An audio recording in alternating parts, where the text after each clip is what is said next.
Nature's blast furnace continues to broil the East Coast. It hasn't been as hot here in New York City since 2001, and there's not much to look forward to this morning.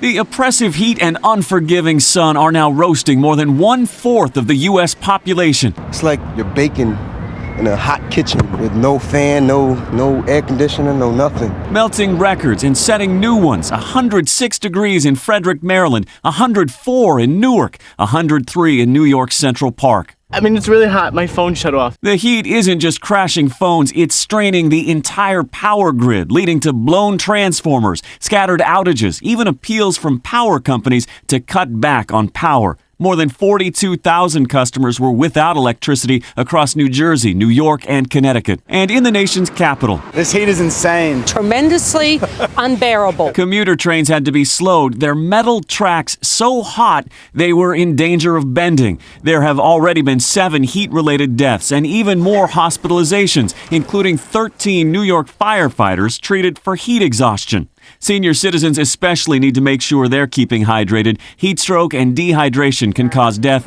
in less than 1 day. It's hot enough on the street. Imagine how scorching it is at construction sites around the city. This is one rooftop construction site. We set this thermometer down a few minutes ago. It's already 120 degrees. You guys are actually cutting the day short, sending these guys home. Yes, we are. Yes, we are. 3 o'clock. We cut it short, if not a little earlier. In New York City, 500 cooling centers are now open, and those choosing to bake are now rethinking it. Have you thought about calling it quits here several times because it's so warm out? Yeah.